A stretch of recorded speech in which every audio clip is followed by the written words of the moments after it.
So actually this kind of data would, for example, give engineers information how to build next kind of cars, but it also contains information of how to address or what are the hotspots to address a target audience. Yeah. Or for example, when I change this, what are the people then afraid of?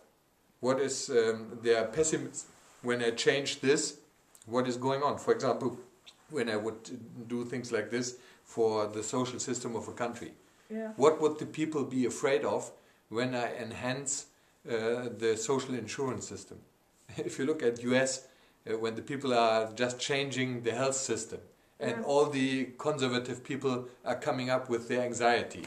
Why? Because there is an intrinsic combination between these dimensions. And you could have shown this? Yeah, sure. When I would have done some interviews before, I would have said, hey, be very careful by dealing with this, because there are some special anxieties you are triggering when you are taking a change in this dimension. So after some time, when you look at the data, you can first of all give the people a feeling what is the result of a change. If you change something here, there will be a price you pay there. Or for example, what is possible as a line extension of a brand? Is it possible to move your brand in this direction, yes or no? Is it possible, for example, to change from Mini as a car to BMW, a different brand? Then you realize in the data, the Mini is in an area where the people are saying this is a premium small car. And this has no way to migrate from the premium small car Mini to the bigger brand BMW. So what they had to do is they had to change Mini to make it possible to make it an entry point for the BMW.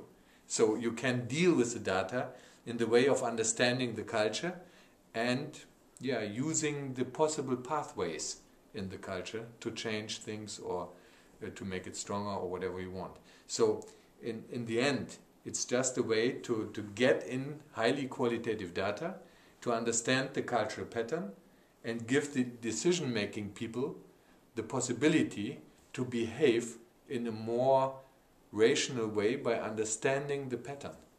And this is what I really would like to recommend. What we have done throughout the last years, we have done everything to optimize management. We have done everything to make optimize it in which way? Yeah, to make better procedures, to be very good in reaching goals, targets. So we have done everything to optimize and to make it cheaper and things like this. But what we haven't done is, we haven't optimized entrepreneurship. There is nothing to make it more professional. You know, the intuition of an entrepreneur is just understanding the culture, positioning brands, positioning products where there is a chance for the future. This is also true for a politician.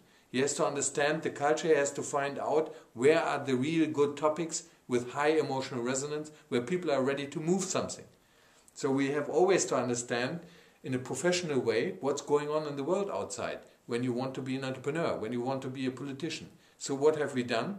We have optimized the operation part in the sense of management, but we have not professionalized the entrepreneur part, or the part of understanding the culture. And this is a real, it's a misfit in a way.